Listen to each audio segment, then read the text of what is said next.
James, rebounding was a huge emphasis. It always is, but coming into this game especially, and you came out and had a career-high 14 rebounds. Talk about attacking the glass tonight and why it was so important for you to get so many. Yeah, like you said, in practice, that was Coach Mack's main point of emphasis. Murray State's a very good team with very talented power forwards and centers, so they were going to attack the glass every time, is what we've seen on film, and they're very good players. So Coach Mack's main point of emphasis was just to block out, try and get as many rebounds as you can, and that was my main goal tonight, is try and get as many rebounds as I could. It seemed like this team last year, especially on the offensive end, the first half was always a struggle. It took a while to get the offense going, it took a while to score points. You may have 20 at halftime or something, and you have a big second half. What's different this year that's allowing you to get off these quick starts? We're just trying to be a different team than what we were last year. Our freshmen, they're very mature. They know what it takes to, they're starting to learn what it takes to be a very good team, and we just want to be a top 40 defensive team in the country on the Ken Palm list. That's one of our goals for our team, and we took a very good step at that today. We didn't let go of what we did in the first half, and I'm just glad we came out with a good win today. Do you think in the first 4 games now that you're getting ready to go to a tournament that's not here, you have the foundation for what you need to play, not in true road games, but obviously you will, but in this tournament that's in Anaheim? Most definitely. It's a great confidence builder and a great momentum step for us to go into Anaheim and try and get a tournament win against a good team, against the good teams out there. But we have to take it one game at a time. We have to prepare for each team in practice, like we did the couple of days for Murray State. And we just have to keep getting better every day. That's it. For both you guys, what did you think when JP went down with that foul? I was shook for a minute, because he kind of landed really hard. And so at first I thought it was his head, but it turned out to be his lower back. So, that was kind of a relief to know that it wasn't anything, upper body-wise. But, when he fell, everybody on the bench just was frozen. Well, except Jalen, but but yeah, we were all in shock. But I'm glad that he's all right. Yeah, I was very shook about JP. I was very worried.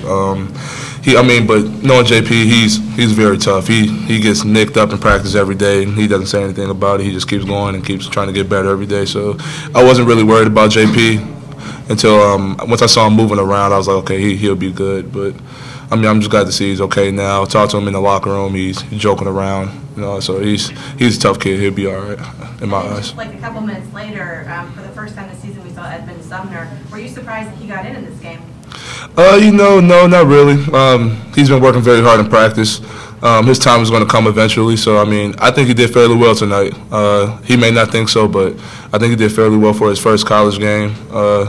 So, he'll keep getting better, though. He's one of our good point guards of many. So, I'm not really worried about Edmund. He'll make great strides in the future. James, how confident is the team right now in giving the ball to this guy to shoot it? I'm not confident at all. No, I'm kidding. No, we're very confident. Trey, he's one of our, most outstanding shooters that we have. He's just a pure scorer. He's very efficient with his numbers. I believe he went 7 for 12 today from the field goal range, 5 or 7 from 3. So he's been efficient every game for us. So, his confidence builder for himself and for us has only gone up and it continues to go up. Trey, is this as easy as it looks for you right now? It looks like you're just playing like you're at Park Tutor still. Yeah, I'm just getting it within the offense, Like I mentioned earlier, it's not easy. It's definitely not easy. But, when I have teammates finding me, when I'm spacing out and stuff like that, and I get wide open shots, I've been practicing that, pretty much, all my life. And practice, pregame, I work on that same exact stuff. So, I just try to get game time shots in before the game, and, that way it goes in. 5 of 7 tonight from 3. Did you feel good shooting the ball tonight? Yeah, like I said, every game I come in and get game time shots, and the shots that I've shot today were the same ones that I've been practicing on. So, it just felt good. It felt just like it did in pregame. So, the guys were finding me, and I was just knocking them down. How important has it been as a freshman to kind of have the freedom to go out there and shoot, to have a green light and know that coach is relying on you to score? It's a good feeling, but at the same time, it's a lot of pressure. But I really don't feel that much pressure knowing that we have a team full of guys that can score. So I don't necessarily think he relies on me to score the ball per se. So, that kind of takes that pressure off. But, to be able to have the type of green light and allow players to play is definitely a good look for the team as a whole. And might I add, Trevon, he's went out there and earned it. Nothing's been given to Trevon. Every day in practice, since Brazil, he's been the first one to practice getting up shots with Coach Steele. Yeah. He just shows that he wants it. So, everything he's doing right now is because he's earned it, not because it's given or, I want to say it's God-given talent because this dude's good right here. But Trevon's outstanding, and he's going to be a very efficient player for us this year. And he's done good. You guys looking forward to playing basketball Thanksgiving break? Yeah, I've been playing year-round for my whole life, so, it's nothing different here. And just hopefully we come out with the championship title at the end of the Thanksgiving break. Trevon, Big East Rookie of the Week today. What does that mean to you? It means a lot. I'm glad to receive that award. It's the first one, hopefully of many, but if not, just fine, Like I said, I put it past me, and right now I'm just focused on getting down to Cali and getting a championship. He's a great teammate. Guys enjoy playing with him. He makes the right play. He's very efficient. He's humble. He's got to get a lot better on the defensive end, a lot better. Tonight he played probably 98% of his minutes at the three.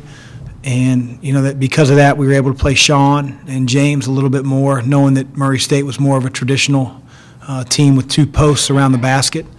I think that helped our rebounding, keeping Trey at the three and those guys at the 4-5. But he's really good. He's really efficient. He's a good teammate, and he's a coachable kid. I'm glad he's on our team. Were you pleased with the way your guys responded on the glass, particularly Jalen and James after last game?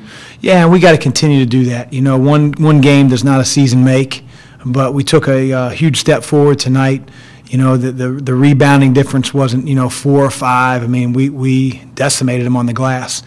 And I told our guys before the game, really in all areas, when it comes to effort, take a page out of Stephen F. Austin's book. I said it before, and I'll say it again. They were the hardest playing team Cintas Center has ever seen. And I think James specifically set the tone for how we rebounded tonight. That first offensive rebound, he came out of nowhere. He snatched it. He put it right back. And then he had one in the second half where he was the only guy going because Sean or somebody had taken a shot, and was further out on the perimeter. So. And he was playing with 3 non-offensive rebounders, guys that aren't allowed to rebound for us. So, again, I thought he was a tone setter. He got 14 rebounds. Jalen did a great job on the glass. Matt did. Sean did. And that's how we have to play. How early do you guys leave tomorrow for California, and what will you do there between now and when you play on Thursday? We'll get rest. We leave early tomorrow morning, and we'll be out in California probably around lunchtime. The guys will lift, and we won't do anything basketball related. We may watch film of San Diego. We may talk about San Diego, but we'll really use tomorrow to get acclimated to the time change, get rest. And this is a tournament that we need to play well in.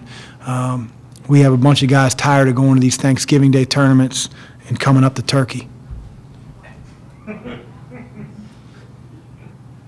Do you feel like there's a big difference between your offense when D's in the game versus when he's out of the game right now? There was tonight, and I didn't really necessarily like the way Brandon pushed it. I thought he got slowed down. That tends to happen when, number one, he's not used to being a true point guard, and they were pressing up. They were picking him up earlier. So it's easy to push it when the defense stops you at the three-point line and you can sort of run your offense from there. But when the point guard picks you up at half court, you still have to get us into attack area where we get the ball closer to the basket. And again, every experience for that, for Brandon, is a learning one.